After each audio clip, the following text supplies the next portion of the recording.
Hello, hello, hello, and welcome back to the We Don't Want a Podcast. This is the show where two certified dipshits make uncertified takes about your favorite series. We are your hosts. I am Zach, and joining me as always is my co-host. He might be a little too old to ride this dragon, if you know what I'm saying. It is Scotty Westside. How are you doing, bud? Boy, dragon is doing a lot of heavy lifting in that sentence, let me tell you. Well, look, man, there's big dragons, there's small dragons. That's true. You're true. Once they were in captivity for so long from the Targaryens, yes. they got tiny. So. Old Fisher Price ass dragons, as I like to call them. Fisher Price dragon right here. True, and also I am extremely old, and my heart might give out at any moment, whether I'm riding a dragon or not. Scotty and I have had to put a kind of slow the roll on our dragon riding activities. It's like, well, careful where you're going with this, pal. That's very funny. How are you doing this week, pal? I asked you first. Oh, did you? Yeah, I did.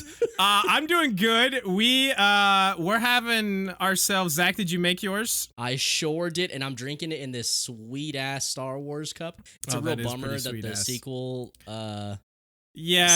trilogy. Oh shit, it's not. It's as I can see, it's Rilo Ken, right? Yeah. Oh yeah, there he is. Hell yeah. That's so Zachy boy was like, "Hey, I want to do the dranky during tonight's podcast." The dranky. And I'm like, "Sure, why not? It's my Friday night. I'll do the dranky with you." This is a concoction of my own design and making called the Daddy Legs. Made by Scotty Westside himself. Scotty Westside himself. Perhaps if you guys are good during this episode, if you're quiet and pay attention, maybe. I don't know why I'm a teacher all of a sudden. Maybe I'll post the recipe on one of our socials.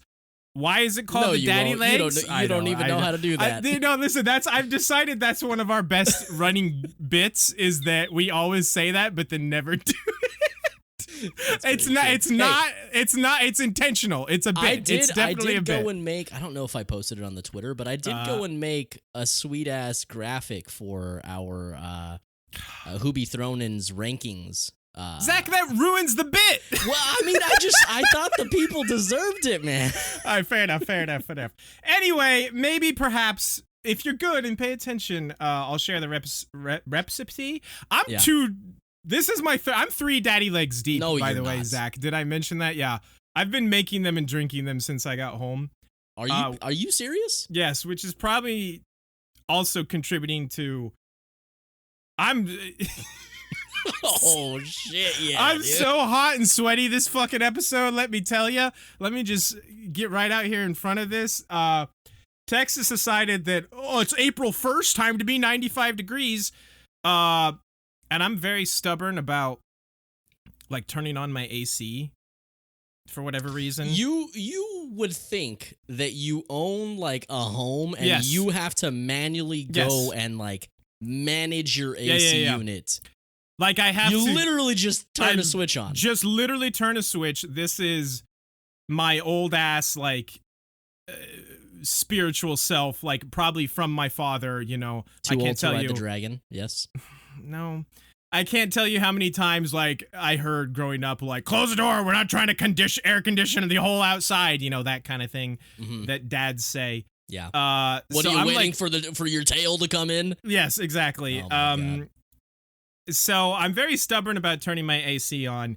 I try and get by with like fans for as long as possible. And I got home tonight and I was like, oh shit, my apartment is 83 degrees in here. I should turn on my AC. And also I should start pounding Daddy Legs. And so I turned on my AC and started pounding the Daddy Legs. And I think my AC might be broken, or I don't know what's happening, because an hour later, as we were about to start recording here, I look at the temperature and it's 84 degrees. My AC has been on for an hour. What is happening? So that's how my night is going. Love that for you. Truly fantastic. I am just a gross, sweaty, drunk mess, Zach. So this is gonna be a fun episode. Dude, this sounds like a typical Friday night, if I'm being honest. Typical Friday night when I'm riding the dragon, am I right? Yes. Exactly. Yeah, we don't get to do this very often on the pod, drink together, so I just want to give you a virtual cheers, Let's pal. do a hi-ya. And a virtual Kanpai! cheers to the listeners and watchers out there. Grab a drink, sit down, throw your headphones on, take your pants off, do whatever you're into, and enjoy the pod tonight. Yeah, so I've got a couple things I want to share with you. Yes, share, please. I've got more to share. I've not shared enough, obviously. No. We'll take turns. This is a reciprocating thing. Oh, okay. That's a word, right? I do like reciprocating with you. So the first thing is you guys may remember, I'm sure I mentioned it, but I attended a sick-ass Ren fair in the past month. Sure. And for some reason, when I talked about it, I don't think I showed anything. So I wanted to show you a couple things. Okay. Maybe you hadn't gone to it yet. Maybe you said you were going to one, but you hadn't been to it yet? Yeah, I can't remember. Yeah, whatever. Yeah, but matter. either way, check this out. You're going to love this. I will Some love of these this. OG listeners are also going to love this too. Okay, hit me. So this was a gift. Sure it was, buddy. No, really, it was Zach, a gift. I don't think you're supposed to show dildos on YouTube, so don't. So we're walking around This was and a gift. And Amanda's sister and her boyfriend who listened to the pod. Okay. Shouts to them. Yeah, shouts to Heather and Chris. Just kind of showed up in front of me and were like, "Here, got you this thing." Took it out, and this is what it was. Oh, hell yeah! Monkey D motherfucking Luffy. He does kind of have a soft baby face, which is a little interesting. But he's it's very still cool. chibi, cutesy. But is that did someone actually paint that? I don't think so. I just think it's a print. That's fair enough. But I don't know. Actually, I haven't really taken it out of the packaging. Still pretty rad. Yeah, still pretty rad. No. It's just. Wait, that's what you had to clarify? Is this is a gift? I would never buy this for myself. No. I just wanted to call out the fact that Chris and Heather are fucking awesome and that it was a gift. True. Okay, fair enough. Okay, here's another thing. I swear I'm not a weeb, you guys. Here's another thing. Oh, hell yeah. I got myself a fucking tobacco pipe. Man's has got a fucking sick tobacco pipe. I'm gonna smoke some long bottom leaf out of this so shit. It is Gandalf not approved. You led me to believe that it was Gandalfian in nature. Okay. Yes. And it is not nearly to the largeness and fucking homemade ass. My wood doesn't know how to be large, bud. I should have known. You always overestimate your wood. But you led me to believe it was much more Gandalfian in nature. That just looks like something like J. Edgar Hoover smoked in the Oval Office. So here was my. I think it's a. What's the word here? Wishful thinking. Well, that for sure. But yeah, I guess as I was looking at all these pipes that this shop had to sell. I love that you went to a pipe shop. They were all short, like small tobacco pipes, much smaller than this, maybe this big. And so you went for the big wood. I went for the long one because I wanted it to be more Gandalf inspired. Sure. I will admit though, there was one very long one that was truly like a Gandalf-sized pipe, but it was a couple $100, and I just was not going to buy that. No, listen, that's fair. I've never smoked tobacco out of a pipe. I don't smoke tobacco. Have you ever smoked? I mean, other than a cigar occasionally, I've not really smoked tobacco. Sure.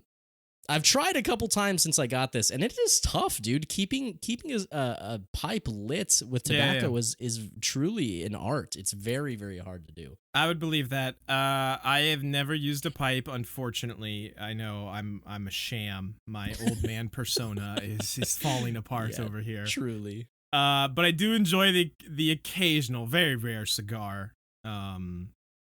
And that pipe is pretty baller. I am disappointed. You did tell me the other day that the corncob pipes were available, and you did not get one. They were like this. You could have been Popeye the Sailor Man, and I'm a little disappointed that you didn't go that route. But you went a very classy route. That's a very nice looking pipe, Zach. Thanks, pal. Not the first time I've said that, but but I do Pipe you like down. it. I have something else to talk about. Was that your Ren Fair? Well, now it's your turn, and then I have so one more thing to talk about. Okay, reciprocating. Yeah. This past week, Zachary, I checked out this new podcast. You may not have heard of it before. It's called Death Wish. The Death Wish podcast, I think. Yes, this is Zach and Sam's. I've heard. Who could say? Zach and Sam's new podcast, of course. I forgot that when it was going up because Zach didn't know when the fuck it was going up, as we all know.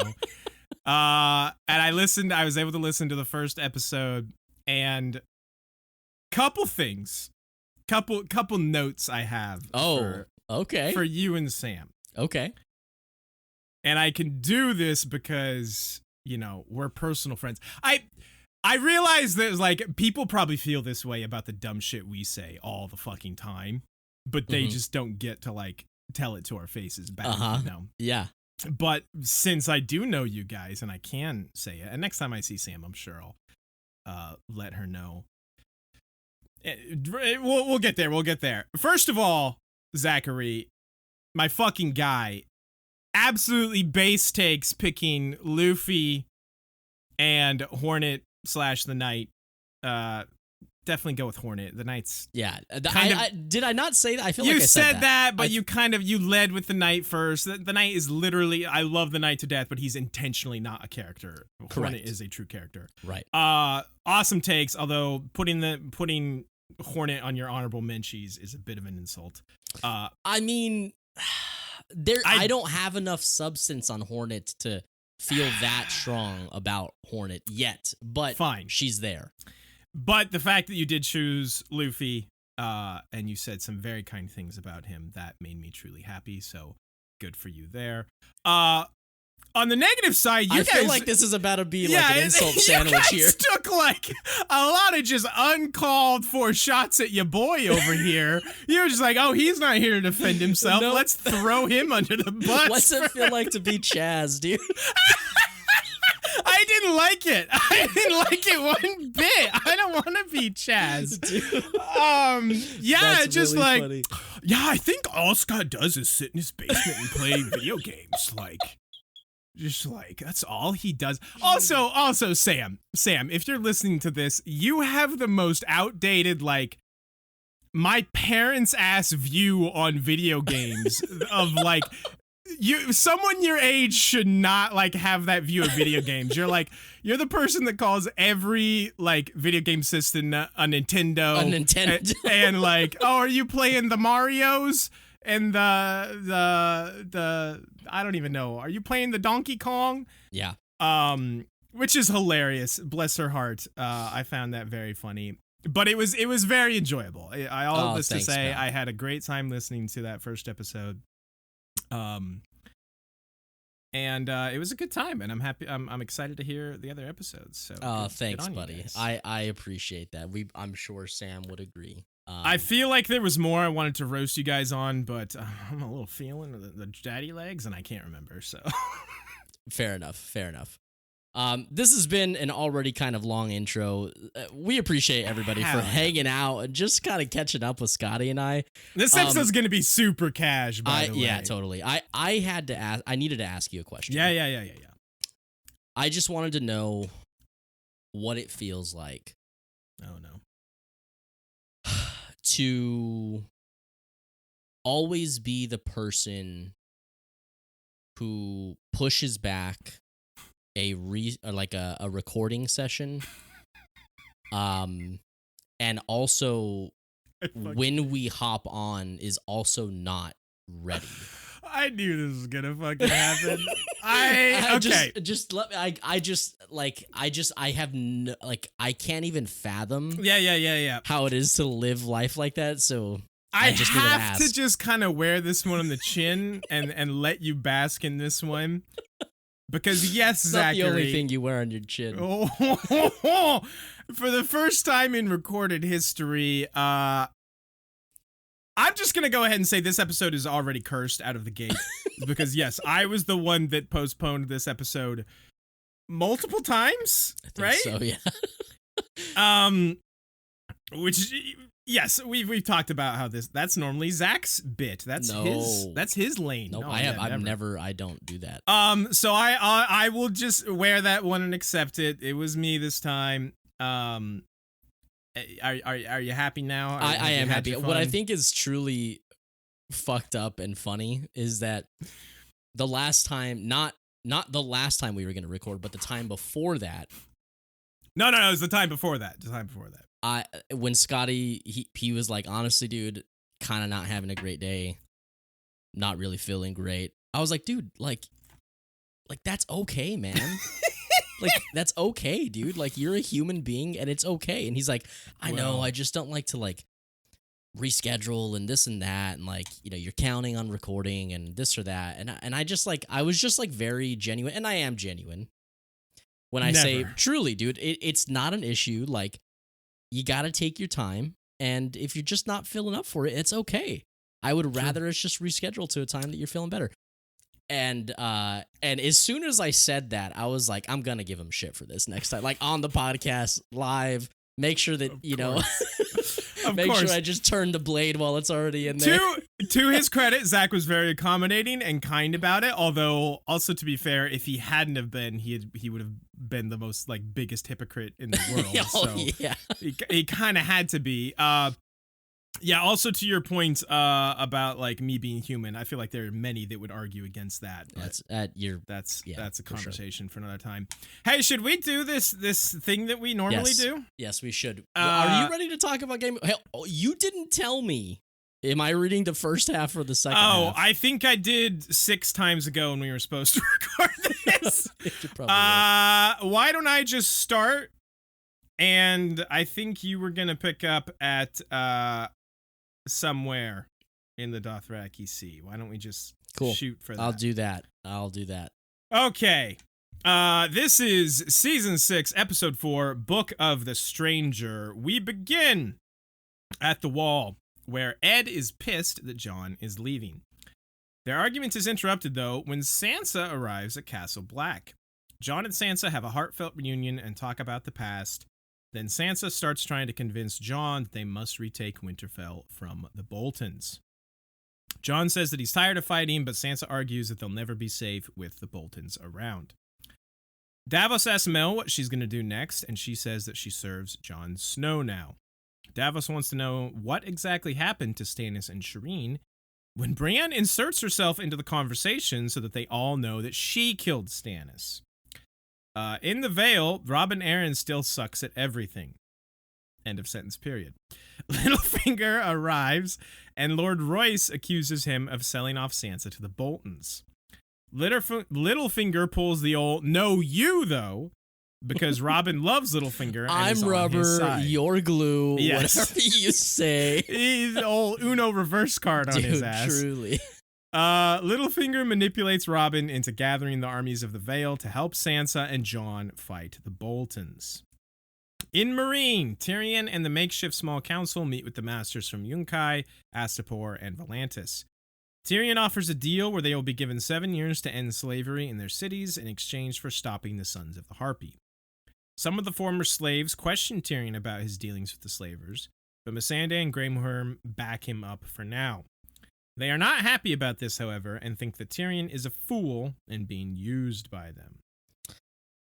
Somewhere in the Dothraki Sea, Dario 2.0 is pulling the old, haha, Daenerys has sex with me and not you because you're too ancient and your heart would burst, old man. And also, did I mention she's crazy, psycho wild in the motherfucking sack? I wrote this like a month ago and I do not remember that. I mean, that's pretty much what he said. You didn't write anything. True. All you did was word take for the word. actual dialogue. Transcribed from the script. That's it, Yeah. Jorah's not pleased. In case anyone was wondering. Yeah. They arrive at Vase. Is it Vase or Vice? Vias Stothra. I don't know.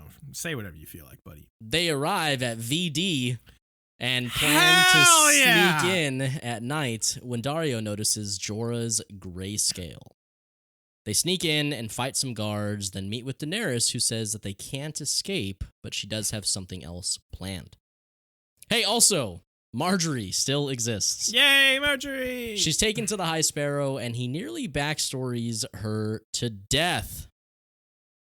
Poor girl. It's truly abysmal. I feel like my heart goes out to her, really. Poor girl, Marjorie, to her credit, is still sharp and is still continuing to play her game. Mm-hmm.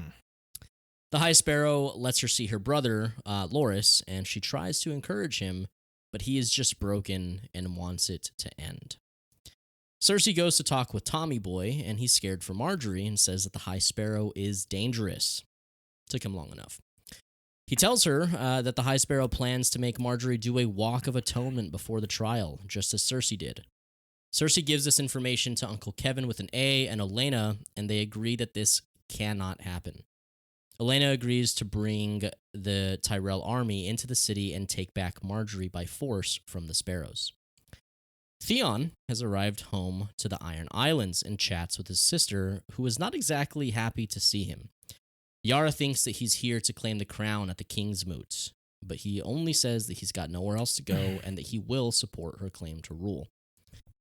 In Winterfell, Ramsay has Osha brought in, and she tries to pull her seducing tricks with him, but he kills her instead, and that is it. Nothing else happens. Back at the Wall, Jon receives a letter from Ramsay telling him that he's got Rickon in his dungeon, and if he doesn't send Sansa back, he'll kill him and all the wildlings. Sansa tells Jon that he must fight to get back Rickon and their home. They're outnumbered, but Sansa says that the other northern houses will rally to him as he's the son of Eddard Stark, and he agrees. Back at VD, Daenerys is brought before the cows for their judgment, and they argue about what to do with her. She speaks up and is like, hey, I think actually I'll just lead the Dothraki instead. Then she burns that shit down, because that's how her story goes. That's how you get shit done. Yeah. Dario and Scott, I'm disappointed. What? This is Dario 2.0. Oh, sorry. Yeah. Dario 2.0 and Jorah have blocked the doors so that no one can get out, and the whole building is engulfed in flames. Hey, remember when Dany was kind of sort of like maybe a little fireproof? Yeah, well, that's still a thing. She's fine, and all her cows, and all the cows and their blood riders are now dead. When she walks out of the Inferno unhurt, all the watching Dothraki bow down before her, as would I if I saw her walk out. You know what? Naked. Naked? Good old naked Daenerys. I couldn't make it work. And Zach, that's what happens in this episode. That's what happens. So not only did we postpone this episode multiple times, but I also got way ahead for some reason. So I watched this episode like literally a month ago, and I'm refreshing my mind brain as we read through it here. Your mind brain. So pardon me if my commentary is a little lacking on this one. Where do you want to start on this just absolute barn burner of an episode? That was a good one there, pal. Thank you. I worked so hard on it. I should have just not said anything and just let you sit in that for a minute. I would have loved that. I love sitting in it for a minute. In a puddle of your own making. Yeah. Well, why don't we start where we always start and just go down the list? We kind of do just always do that. So Ed is pissed that John's leaving. I think that's very valid. Yes. Yeah, like, I do like Ed and him being angry. Yeah. I think I like that he's just not so much that he's angry, but that he like has a relationship with John and trusts and like loves him enough to like actually like call him out on it. Right. Because it makes for a good scene, and I think it just it obviously is a device to show us kind of like where John's mindset is, and how he's like changed since his death and resurrection. But still, very very good to see. Written in a way where it's also like character driving for Ed as well.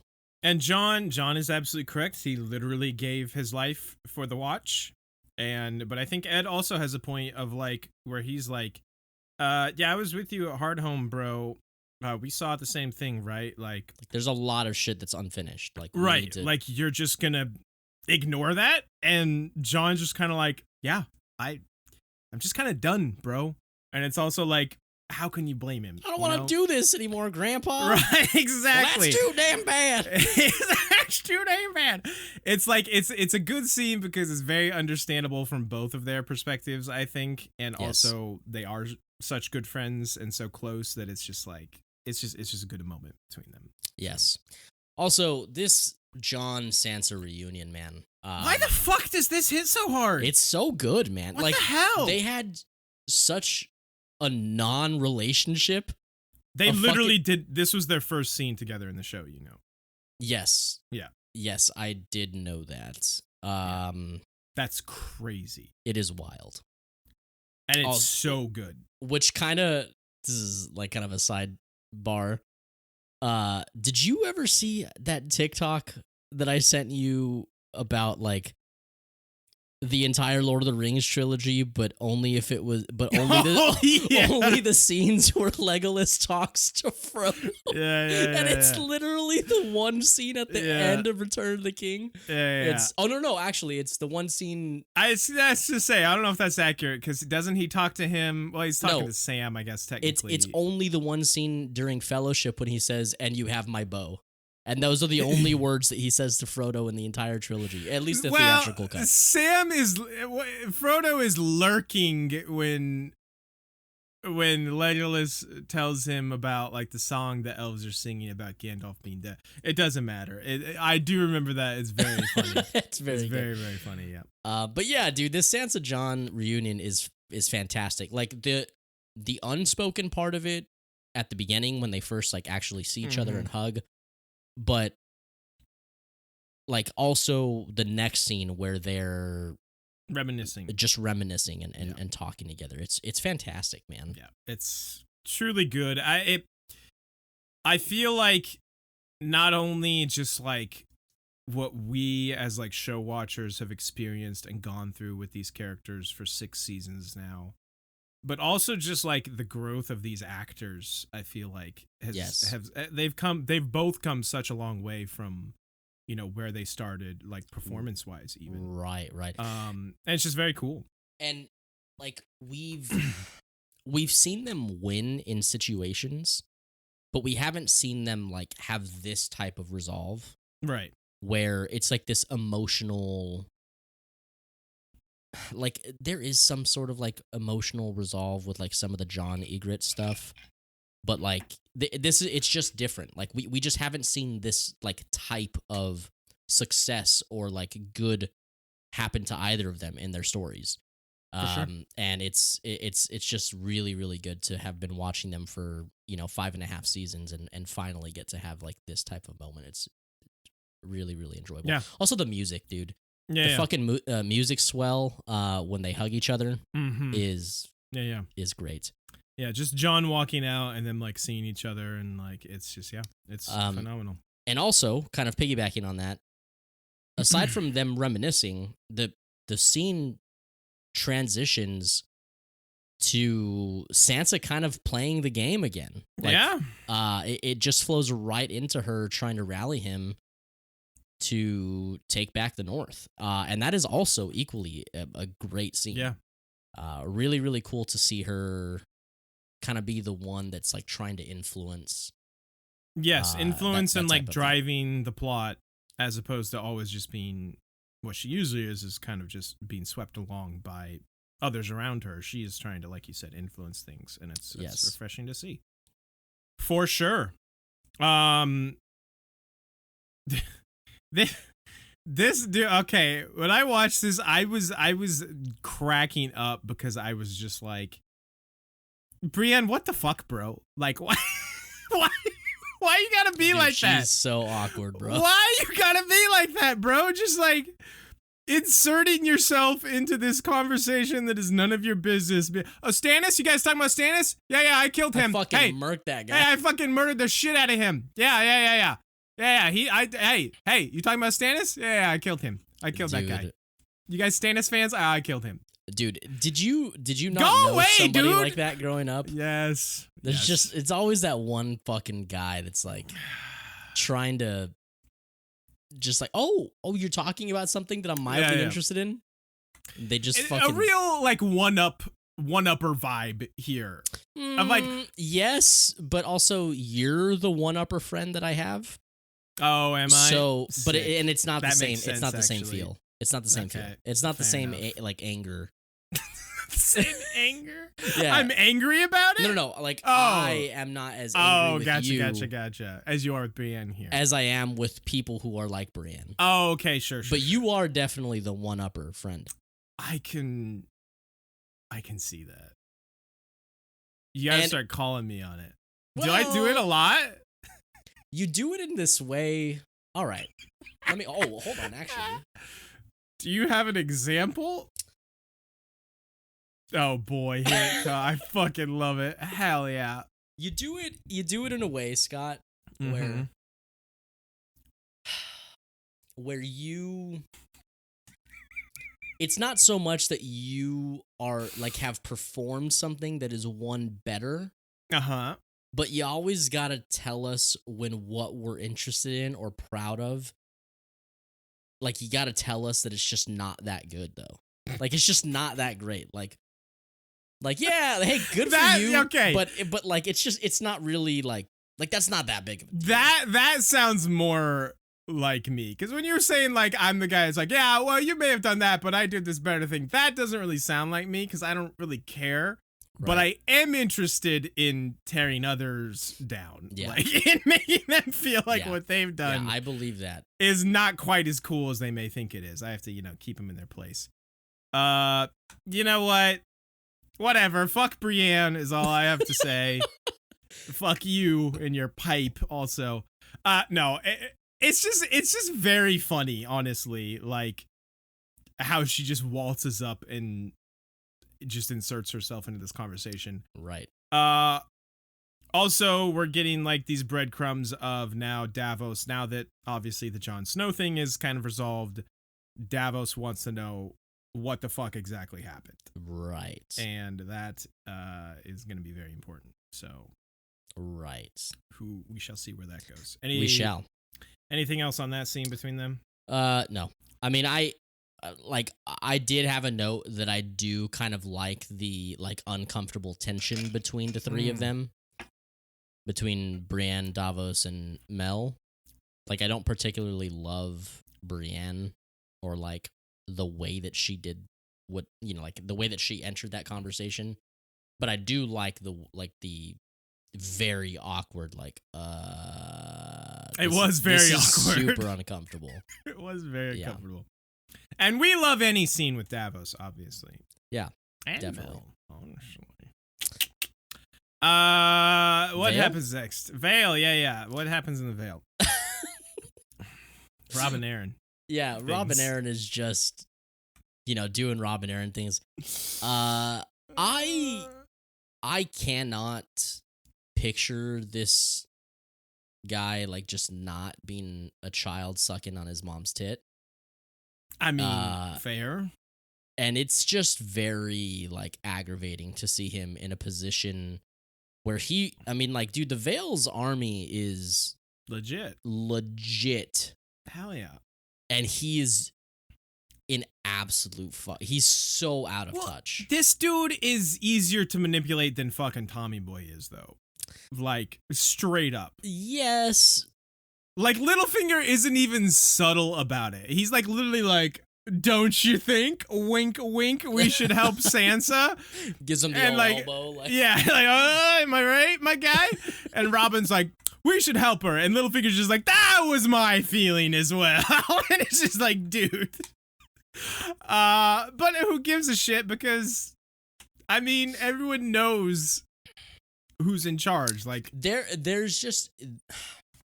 Okay, I think I'm processing my thoughts on this as we're talking about it. Like, okay, yeah, hit me. There is an element of like yes, he's easy to manipulate. So like, he's really just a tool for Littlefinger. Yes, and a tool in general. But it's just so elementary for the manipulation that we usually see by Littlefinger. Like, for sure. It's like he just might as well not be there. This is like, compared to what he usually does, this is like, baby. It's just soft, dude. It's so easy. It's just it's softer than baby shit.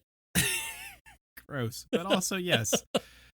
But I mean, obviously, like, the Knights of the Vale being on the side of not the Boltons, being on Jon and Sansa's side, very good. Very good news, very good possibility there. Because fuck the Boltons, fuck Ramsay. We like Sansa and Jon, obviously. Yes. So yes, I agree.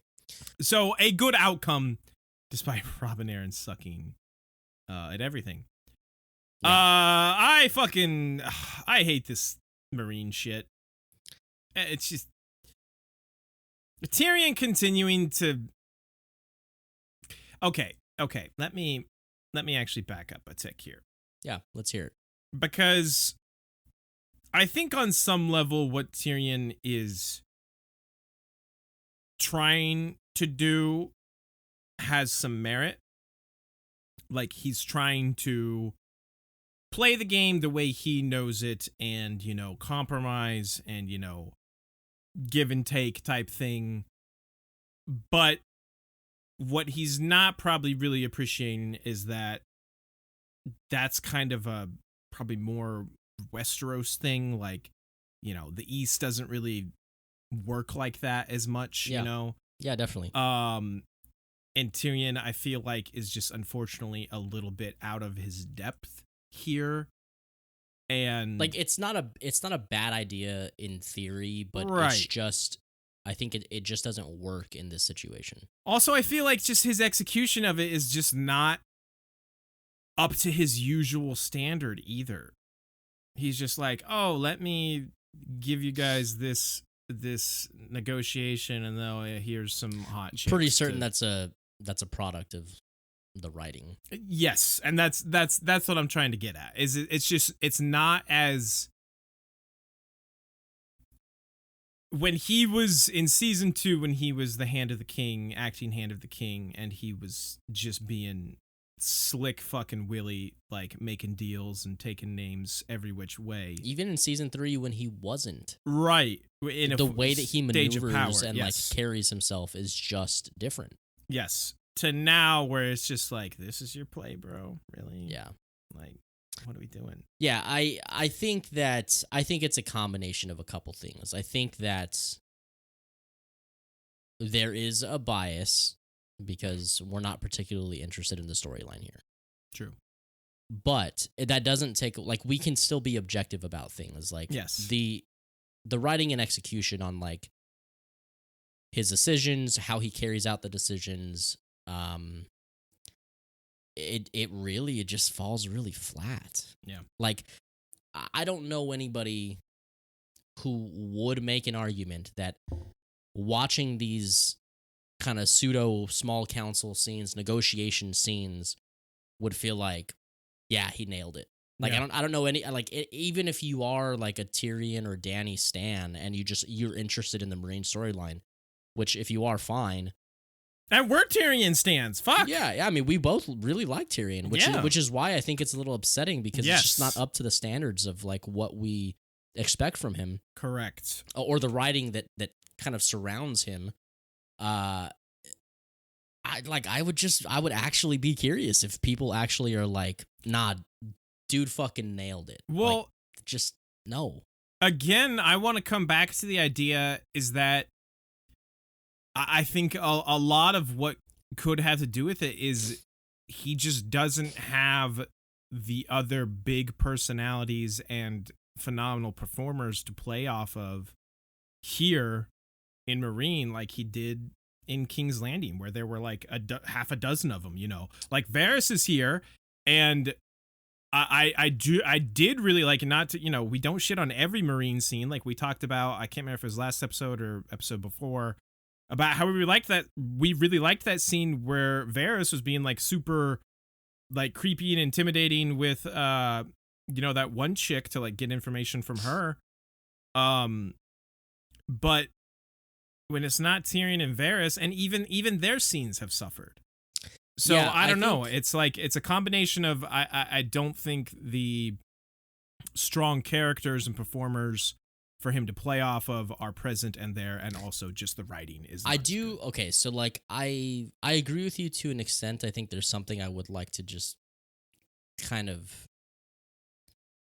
maybe separate where we're like, I guess what I'm feeling is like, I don't actually think it's like a performers thing. Cause like Grey Worm is like, I don't think that like, and I'm, you know, forgive me, I don't know his name, but I don't think that the actor is like necessarily a great actor, but I don't think he's a bad actor. Sure, no, I don't think that Missandei is like great or bad. I see what you're saying. Sure. Like I don't think it's like a lack of ability. I think that's the right word. Sure. I just think that the characters do not contribute in the way that makes it interesting. Right. Like a character like Missandei, who literally anybody who's ever listened to an episode of this podcast know that I fuck with Missandei. Yes, you do. She as a character does not contribute the level of like engagement that you appreciate from a political scene. Yes. She does not have the agenda nor the drive to fulfill that agenda. I mean, she is literally a fly on the wall. Right. Like, for she's all of her not scenes. a Cersei, a Olenna, a Tywin. Correct. And that's okay. Like that's her Sure. purpose. It's just there's less negotiation, there's less like politicking to happen. Because there are not characters to do that with. Yeah. No, and the 100%. very few that we get, which are the masters of Astapor, Yunkai, you know, Volantis, they're not characters we give a fuck about. Like, there's no intrigue, there's no depth, there's no like build to these characters. They are faceless men, right? You know, pun intended. For all intents and purposes, like they're just there to be a name, right? They're there for us to like hate them because they're like slavers, you know. And it's like, yeah, it's like, but there's nothing interesting or unique about them. They're just They might as well be faceless, just shithead villains, you know. It's like I think one of the things that I always like. I think that needs to be a good practice is like when complaining about something, like to give an example of like what would actually be good, right? Mm-hmm. Like the majority of the Marine storyline, I think that if there was a character introduction of somebody who is maybe a slave.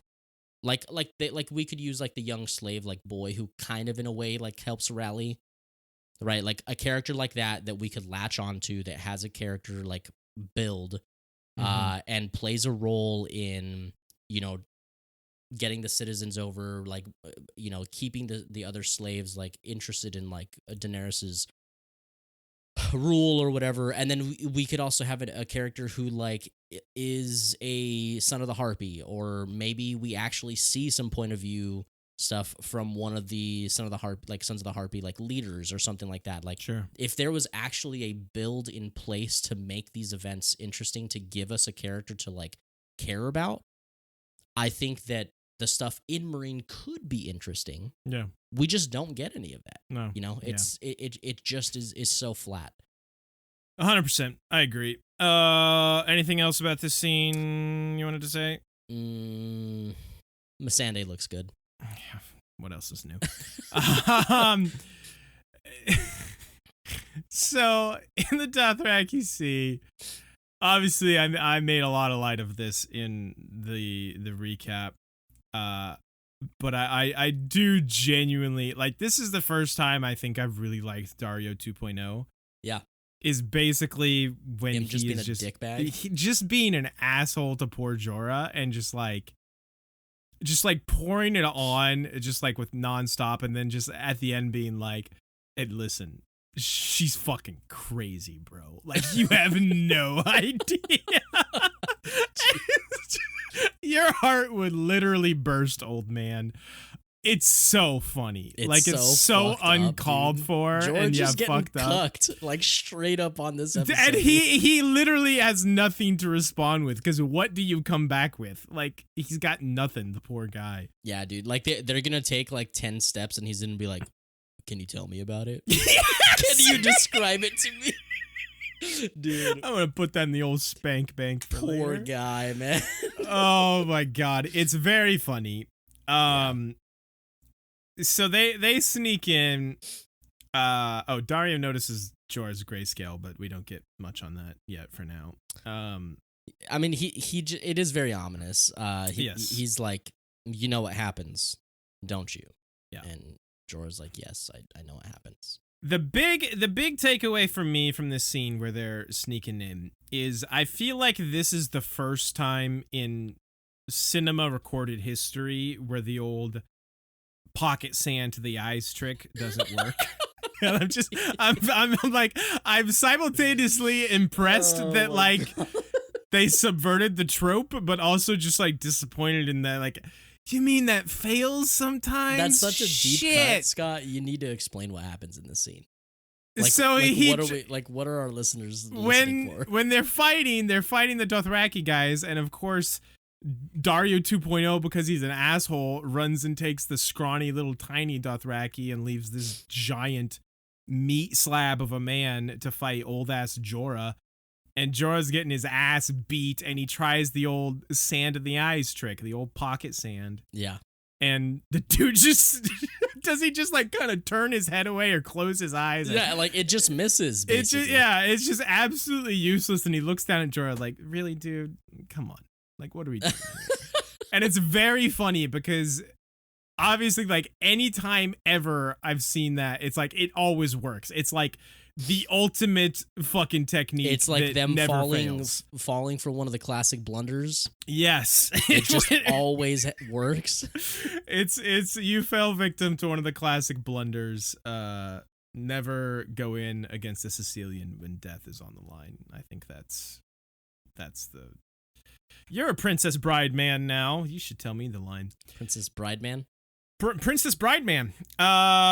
What anything else you wanted to say? What else happens here, Zach? I've lost the plot here. Really, that's about it. Well, I mean, they do catch up with Daenerys. Right. Daenerys is, walking with this young Khaleesi or chick. Yeah. Hey, spoiler alert. They're all fucking former Khaleesi's. Don't call Daenerys fucking Khaleesi because she's not. It's a fucking title. Yeah. People that use Khaleesi interchangeably for her name piss me off so bad. Yeah. I feel like we said this in like the first episodes. We've definitely done this rant before. But yeah, y'all just need to get with the program. Like, yeah. Like maybe pay a little attention to the show that you're watching. And to the people who say that Khaleesi is their favorite character, just pay attention to your favorite character and you'll know that that's not her fucking name. Yeah. True. We don't I'm just glad call. you brought up this We don't shit call again. Bobby B just King. Hey, remember King? He was a cool character. I love King, bro. Yeah. King was my dude. Yeah. Anyway, there's some line about We should come up with names like that for other people in this show because there would probably be some funny ones. Warden. Yeah. Oh yeah, old North Warden. We love that dude. Yeah, dude, North Warden goes crazy. North Warden goes crazy. Lord Commander, that's my dude. There is a funny line here. Daenerys says something about the old women smelling like piss, and the young chick is like, "Yeah, they do smell like piss," or something like that. I maybe I'm making this up. I don't. This was a long time ago, but I'm pretty sure that happened. I didn't catch that, but anyway, King's Landing. Yeah, Marjorie's alive. Yeah. Yay, Marjorie. Yeah, good for her. She does. Well, not great for her, really. Well, fair enough. She's kind of still in prison. She has a little chat, little sneaky link with the High Sparrow, and this is all so boring to me. Okay. Here's the note I had written down about this, and I think I recall the context of this. I think it was in the episode where Thoros goes off on his backstory tangent, about how he like revived, what's his name? So many times. And he kind of just what was his name? Beric Dondarrion. Barrickston, yeah. That's what I said. Barrickston! Nailed it. And he kind of just starts monologuing, and telling his backstory. Similar situation to this here. And I believe I said something along the lines of like, hey, I don't care if this like characters do this and it kind of feels like weird and out of place. Why are you doing this? As long as it's good. As long as it's good. That's exactly what you said. This is not one of those times. I can confirm. You are not lying. That is what you said. Can confirm that's what I said. And you all can check the tapes. You can check the tapes. They are out there. This is not one of those times. No. This is just like, dude, I don't want to hear about your gross sex orgy parties where you made shoes or something. I don't know. Yeah.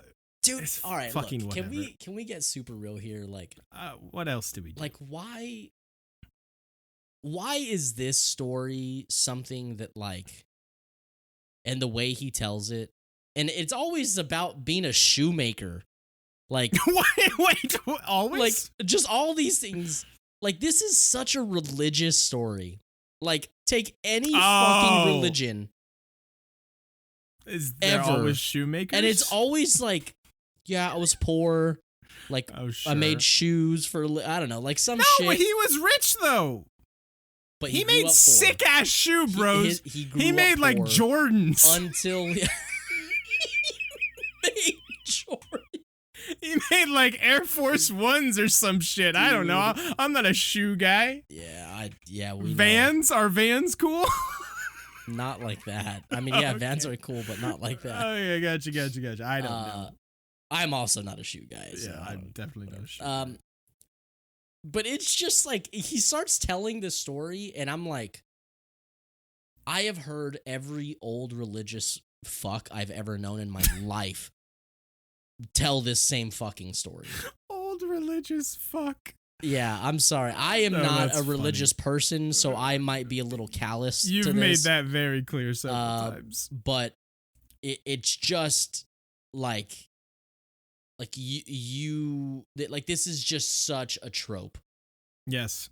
It's ridiculous. I just feel bad for Marjorie because she just has to sit here and listen and pretend to like that she's interested or cares.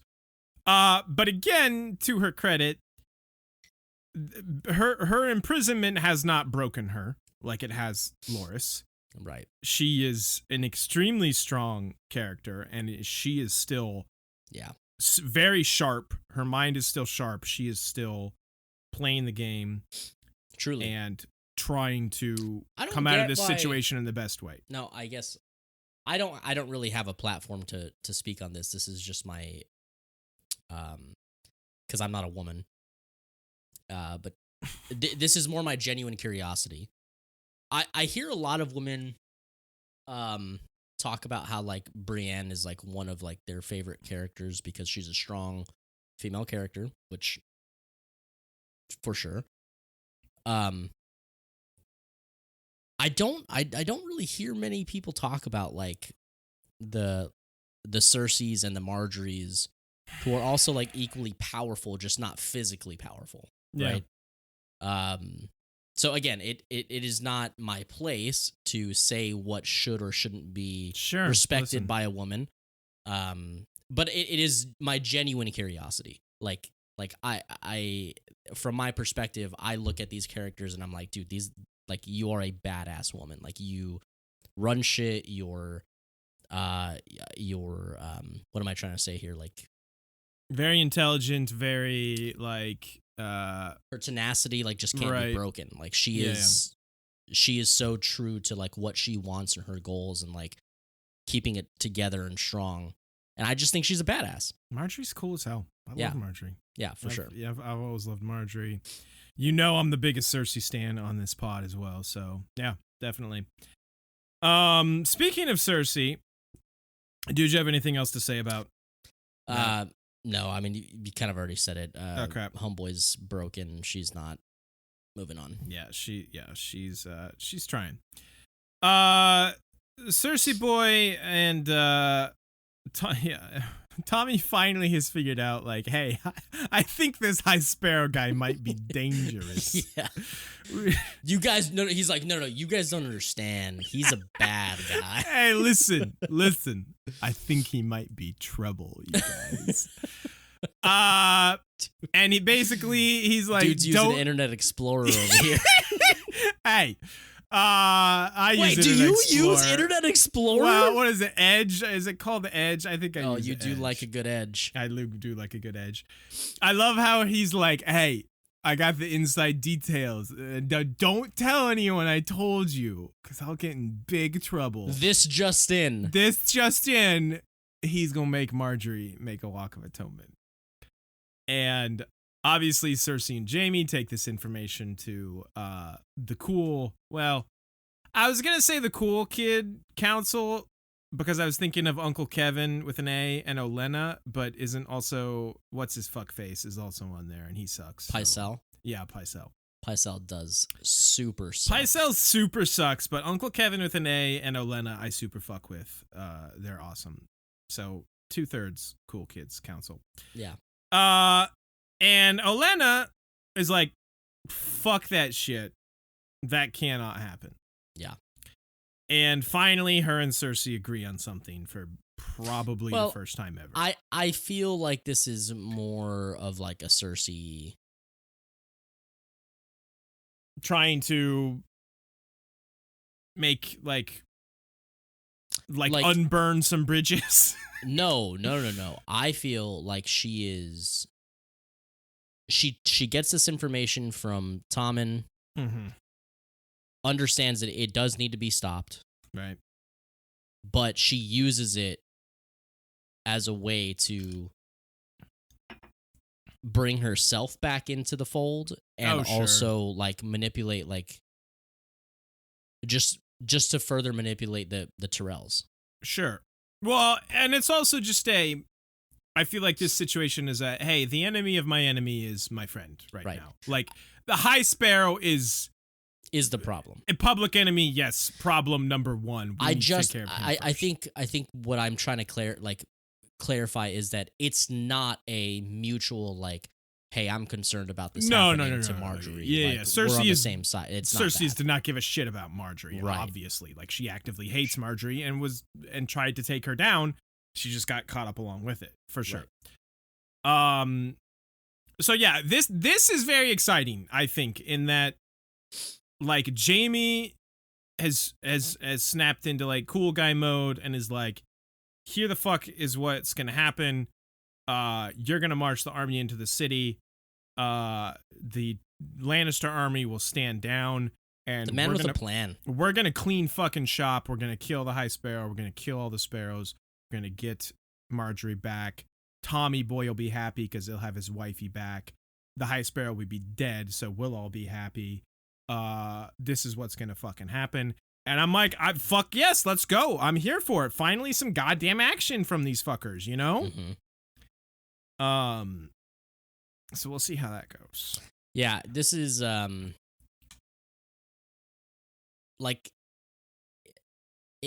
there's been a lot that we've been interested in King's Landing because there's been more that's happening to individual characters that we care about, but like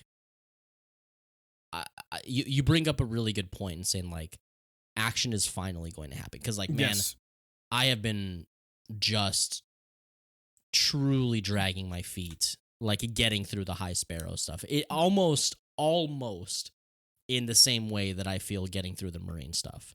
For sure. It's rough. The overall status of King's Landing has kind of been in a shitty kind of holding zone basically since Tywin died. Right. And it's like, let's finally fucking get to some shit. Let's go. Yeah. Anything else on King's Landing from you, No. pal? Yeah, no, not at all. What's next? We've got Pike and Yara and Theon. Yeah. Super quick, just basically like the episode was like, hey, we should probably check in over here. Basically. Yeah, so Daddy Greyjoy's dead. Yeah. Yara is going to like run for leader or king or queen. How does that work? I'm just thinking about, weren't we making some King's Moot joke about Bernie Sanders being there? No. Wasn't Bernie Sanders going to be involved in like the Pike politics in some way? Didn't we have something going on about that? I don't. Maybe. Let us know in the comments down below. So I don't fucking check know. the tapes. Hey, I'm know. sorry. I don't know why I decided to interrupt with that. Yeah. Look, it's a super quick scene. Theon gets there. He's broken. He's fucked up. It is actually like a heavy scene for Theon. Yes, sure. He is truly broken into a million pieces. He's like, I got nowhere else to go. Jon Yeah. Snow will kill me if I stay up north. What am I gonna do? Yeah. You know. But just Yara being so pissed off at him, which I mean, she has reason to be. Yeah, and she literally tried to save him, and he was like, nah, I'm good. Yeah, and just the way that he like. I'm more, I think, just being appreciative of like the depiction and the performance. Sure. I mean, you all know our feelings on, Theon and Yara. Like it, just not like super invested in them, but the performance is absolutely there. For Theon anyway. I think it's a totally fine scene. Like, Yeah. I got no beef with it. The Winterfell thing is very quick. Yeah, we can skip that. It's there's literally nothing important. There. Sorry, Osha, that you were brought back for like 20 seconds only to get killed. Yeah. I don't know why that was necessary, other than to, hey, did you guys know Ramsay's kind of a bad guy? Yeah. It's just like, what are we doing? Just beat us over the head with that. Let's get to an actual good scene. Yeah. The pink letter scene, as it is known, I guess specifically more amongst the book community, but you just had to do it, huh? I had to throw that in there. So Jon gets this letter from Ramsay. Right. He calls him bastard about 63 times because obviously he's very insecure about his own bastardom. Is that a word? And he's like, yeah, I've got your brother bastard. Like come and see. Does kind of sound like a kink. Give me back my bride, bastard. Come and see. I'm gonna kill all your wildling friends, bastard. Fuck you. And this is good news for Sansa, honestly, because she was kind of having trouble convincing Jon to fight. Yeah. And I mean, Jon said, I'm tired of fighting. I'm tired. I fucking love you, Kit, and Jon Snow so much. I'm tired of fighting. But yeah, that's so accurate. It's my guy. Yeah, this is kind of just the kick in the seat of the pants that our dude needs. And the long and the short of it is he agrees kind of to take on this fight, right? He puts the letter down, he looks at Sansa, and he's like, you right. You right. I don't remember it going exactly like that, but you right. More or less. Hey, Tormund is like ready to fight with him too. Good. Tormund also has some. He's making eyes at. Well, this is at the earlier part of the episode. Do we have to talk about? Yeah, I know you don't like it, I just think it's so dumb how the fandom latched onto that and thought it was like the funniest thing ever and was like suddenly shipping. Oh, God forbid fandoms have like a fucking I know. like thing that they think is funny and This blow is out of not proportion. Anybody's fault but my own. This is a very me Thank thing. you for the humility. It just annoyed me. And honestly, if we're drilling down to it, it probably is because I love Tormund but don't love Brienne. So it's like, no, I don't. Why don't you unwrap that for me? Shit, no, fuck off. I like how Sansa is like, you are the last son of Eddard Stark, even though he's definitely totally not. You need to fucking do this. Yeah, they literally, Rickon is in fucking Ramsay's dungeon and they know that. And Sansa's like, you're the last son of Eddard Stark. But listen, like you said earlier in the episode, she's playing the game. Good for her. And we gonna get a big old fight. Daddy legs is gone. I finished my daddy legs a long time ago, pal. Also, One is upper. this fuck off. Like Is we this just the talked part about that. where Ed says there's the bit about the food, right? Where Sansa's just like We're not looking at known her for our food. No, porridge. honestly, I think that was actually at the beginning of the Was it at the episode. beginning? Yeah, that was It's the- very the- funny. We should yeah. call that out because Sansa's like, I do not want to eat this. And Ed kind of picks up on that as like, yeah, sorry, we're not known for our food. But you're alive, so fucking get over it. True. We love Ed. What did you want to say about this scene, Zach? I mean, really, dude, it's just like it is. Okay, I'm gonna be honest. I have sometimes I have some issues with like how quickly a change can happen. Okay. So, but also this could just simply like it could be chalked up to like, well, that's the severity of the situation, and like Sure. I am aware of that, but like I really felt like in this episode, John starts to kind of realize his position more in the beginning of the episode. Like he starts to realize like, man, like I was literally killed by my own men. Yeah. And I mean, obviously, like he executes the mutineers like before this, but like he's had time to sit in it and kind of decide who he's going to be moving forward, and he's come to this decision that he wants to get away from the Night's Watch. He's done with the fighting. He's like, I just want to get away from this. Yeah. He's tired, and he Right. says as much. He's tired of fighting.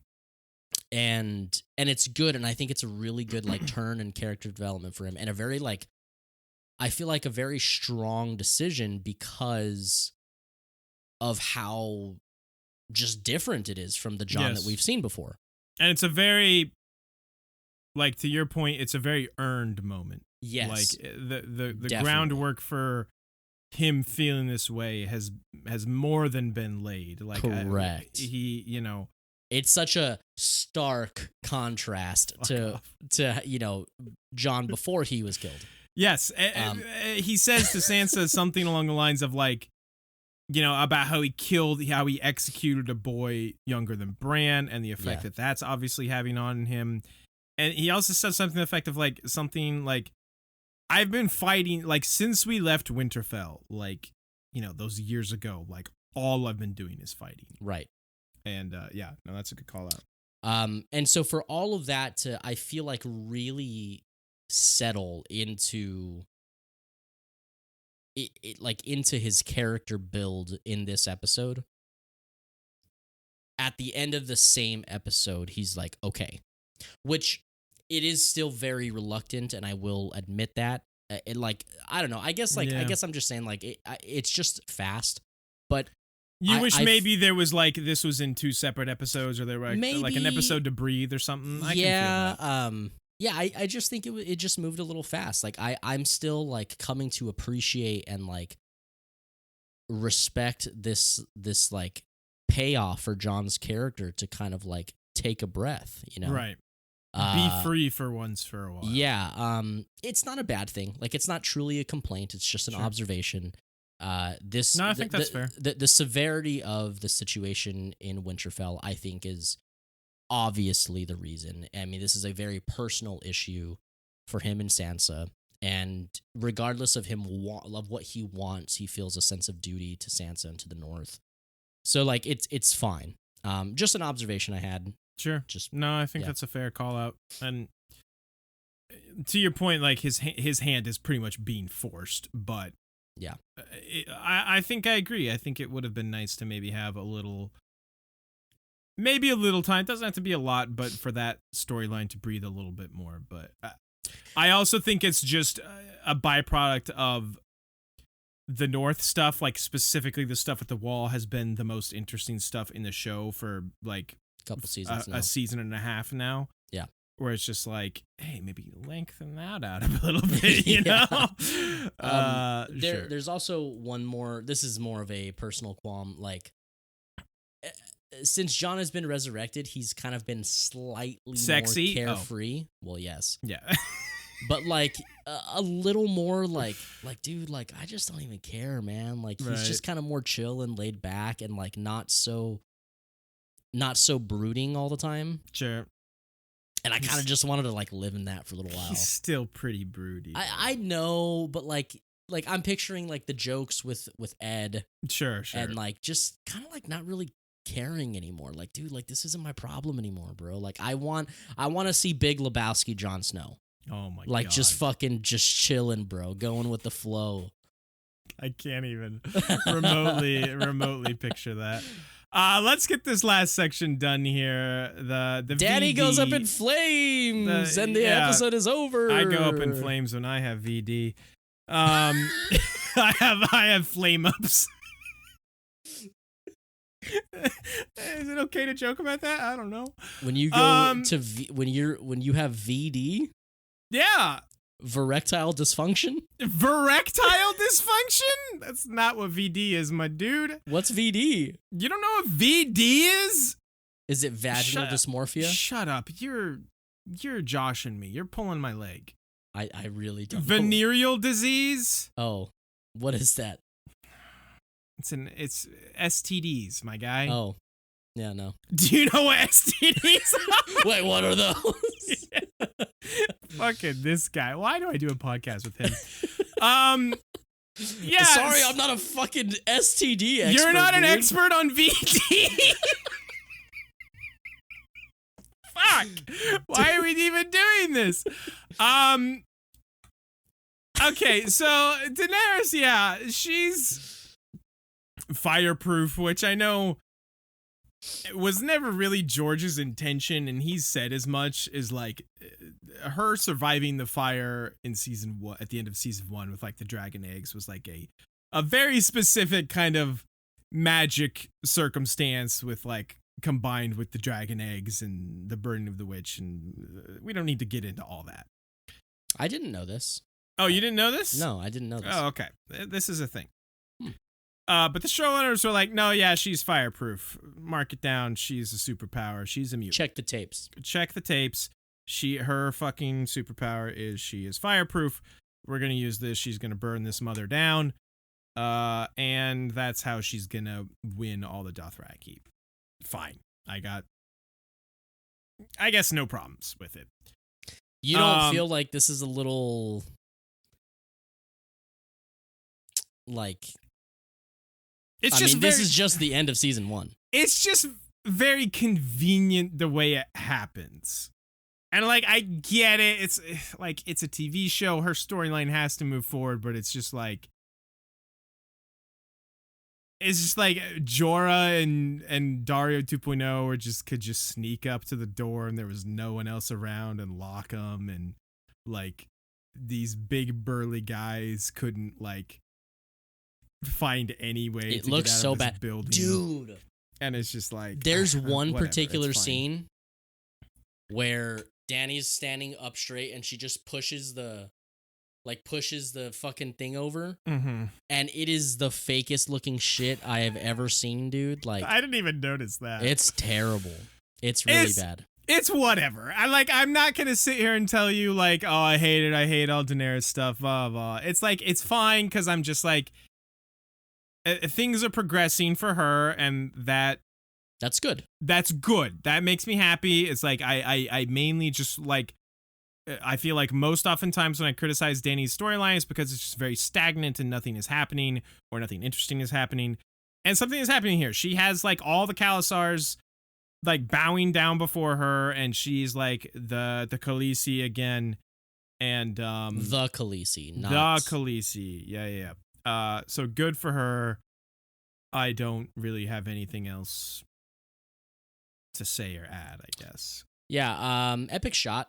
I mean, it does look good when she comes out of the building. It's very like, well, this is a big deal. This looks like it's a big deal, right? It's got that type of shot. By the way, finally someone called her out for being responsible for Drogo and her baby's death. I can't remember who it was, but I have it in my notes. I think it must have been one of the calls that were like, you trusted a witch and got your husband and baby killed. Yeah. And it's like, thank you, random call dude, for someone finally fucking said it out loud. Yeah. Also, my other thought was, when she comes out, like, midst the fire and flames, Dragon Force is playing. Dario is looking at her with on like fucking Trombone Hero. Yeah, on fucking Trombone Hero. Dario is hornier than he's ever been in his life. Dude. Like, the only thing going through his mind is like, there's got to be some way we can use this for sexy times. Like, she's fucking fireproof. Like, yeah.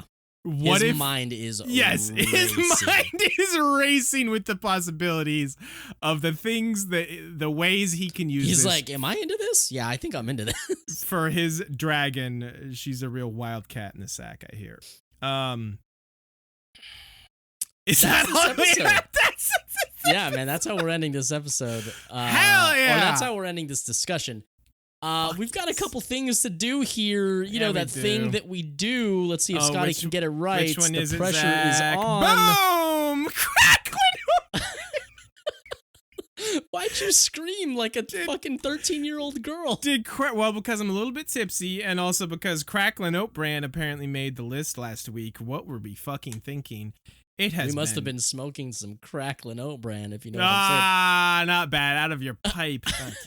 Anyway. Where we last left off, which I don't recall at all. Yeah, me neither. Jon Snow had taken the top spot based. Davos was at 2 based. High Sparrow was at 3. Fuck that guy. Cracklin' Oat Brand was at 4. And what, dude? What was this episode? Fuck these last 3. High Sparrow, Cracklin' Oat Brand, and Mop Man prophecies. Oat Brand had the Tower of Joy. It was Tower. Really? That's a good episode. Yeah, that is a good episode. The fuck? Okay. Ramsay. Oh, right. He became Warden of the North, right? Yeah. And we only gave him 5. That's actually kind of funny. That's actually kind of funny. Fuck that guy. Okay. So he comes off. For sure. High Sparrow is just telling stories about shoes, so he can come off. And orgies. Don't forget the orgies. He loves a good. I would never forget the orgies. He's a religious man. He loves a good orgy. He's a religious man. Okay. And Cracklin' Oat Brand wasn't in this episode, was he? No. Davos isn't going to make this list. Davos isn't going to make it. Jon has a strong case. I don't know where he'll end up, but we'll leave him up here for now. Who do you think, Zach? Who are you championing? Okay, so I'm thinking Sansa. I'm thinking Littlefinger. I might be thinking Cersei. I brought up Daenerys because I feel like she's Jesus gonna make the list. Yeah, Dany needs to be on the list. Wow, I'm usually the one that has to advocate for her. So yeah, maybe okay. This is a Game of Thrones power list right here. Yeah. Okay. For sure. This feels way. Do we want to right. consider like a Yara? She's got her brother's support for the throne. Who the fuck gives a shit about Theon's support right now? Listen, fair enough. Why do we do that? We harmonized there, my dude. That was nice. Dario or Jorah? Nah. I mean, it would have, if it was one of them, it would have to be Dario 2.0. Nah, fuck him. Let's see. Who else? Littlefinger is in the Vale. Marjorie? I don't know, dude. I mean, she's still super prisoner. She's still super prisoner. Yeah, I think I'm with you. Is this our 5?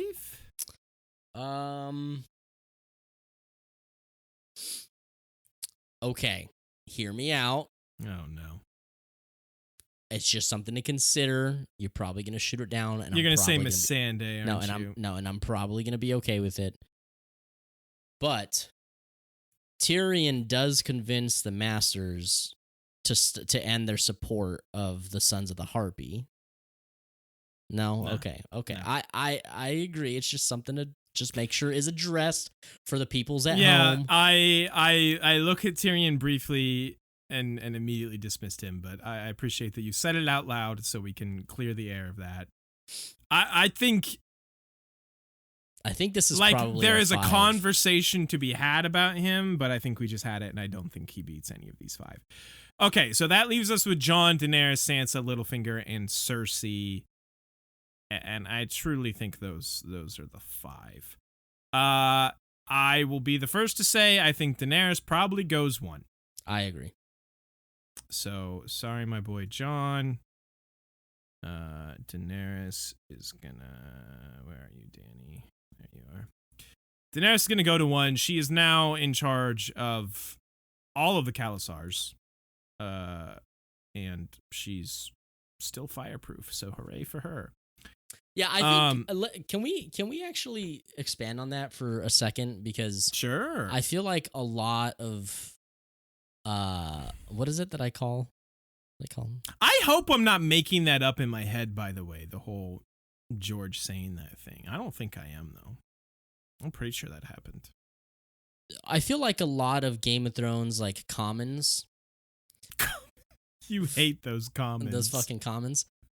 Like I guess I don't think that to be honest, I don't think that the show really does a great job of like explaining the magnitude of this, but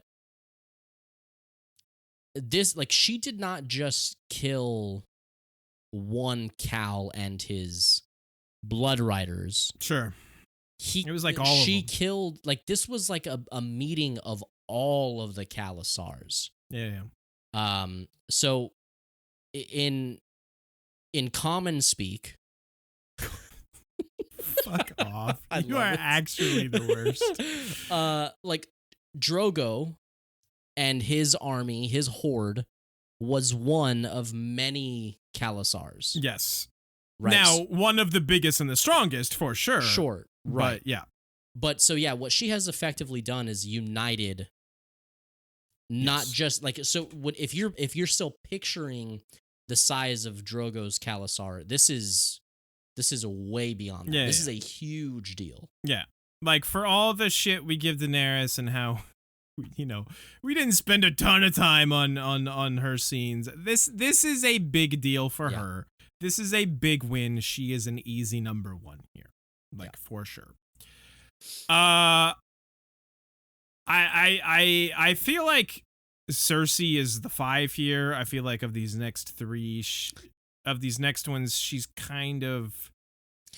I would like to petition Littlefinger for one. He doesn't have great scenes per se, but position-wise, like, the Vale is the most, like, untouched, unbroken army in all of Westeros, and he is finally, like, bringing these fuckers into the fold.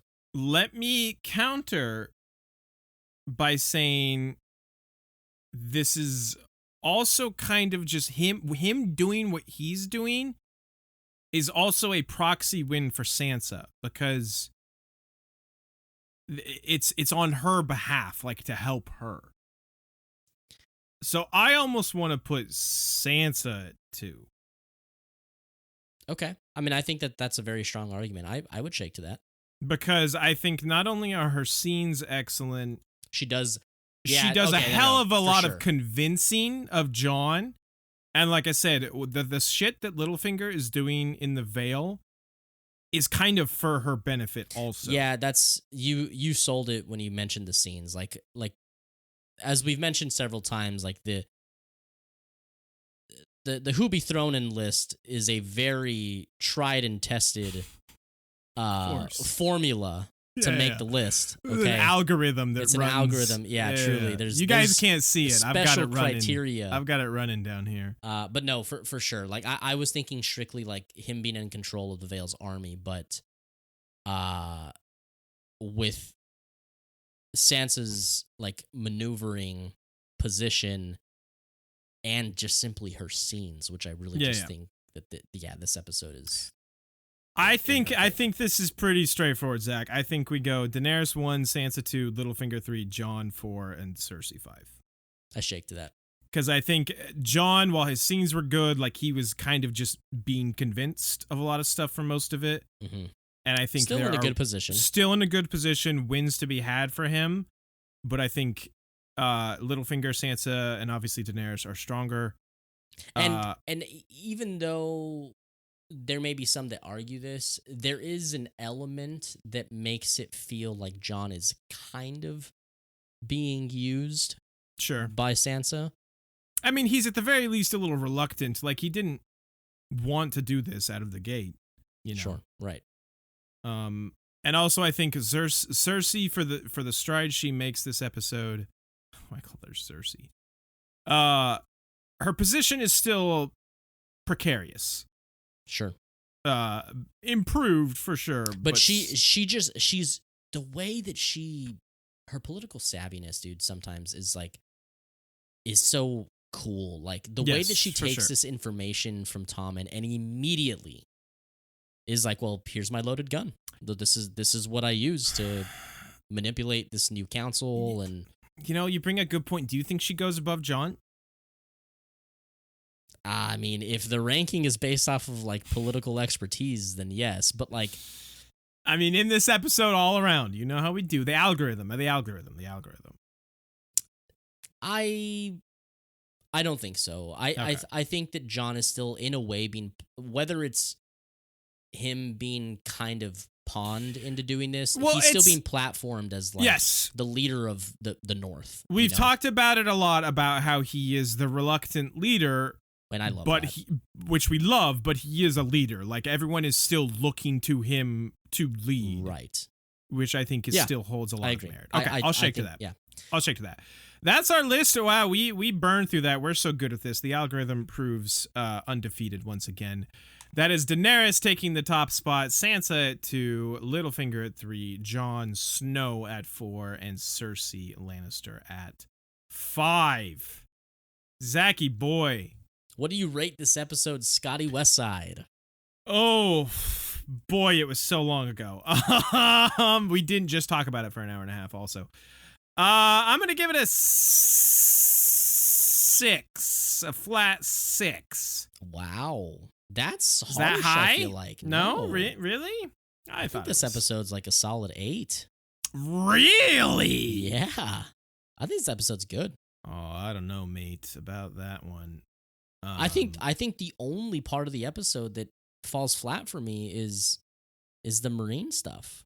Marine kind of fucking sucks, though. I'll bump it to a solid 6.5 because I was wavering there. I don't think this episode blew. Like, what about the fucking the High Sparrow shoe posting on us for an hour? I mean, that particular moment I don't necessarily care about, but like King's Landing as a whole, I think is still very fruitful and like in events, it gives a lot. And I did like the Jon and Sansa and Ed. Yeah, the beginning of this episode is phenomenal. It is and pretty good. Even though I'm not a fan of Dany, the ending is epic. I think it's a good episode. I'm 6.5. I'm sticking with that. This might be our biggest discrepancy. Yeah, I think it is. Probably ever. We should have more of these. Check the tapes. Check it again. I need to check the spreadsheet that I definitely have of our ratings. Well, see, in order for that to be accurate, we would have to actually rate the episode. Yeah, actually remember every to rate the episodes every time. Zachy boy, why don't you take us the fuck out of here? Yeah, listen, guys, this was a fun episode. We appreciate you guys hanging out, chatting with us, having a little drinky drank with us. I'm in casual mode. Casual Scotty Westside. My head. You guys know. My headset cord's not long enough. You guys know all the things to do on the YouTubes, on the social medias. You can find us at We Don't Want a Pod. If you're new to the YouTube, just finding us, please subscribe. We do this every week. It's so hot in here. It's so hot. Do the things, like, comment, subscribe, do all those things. Hit us up on the social medias. We do have a Discord. If anybody would like to hang out, be a part of the community, of the Wannabes community, just shoot us a DM or an email, and we will get you an active invite code to our Discord. We got some cool peeps in there hanging out, talking some shit. Yeah. See you guys next time.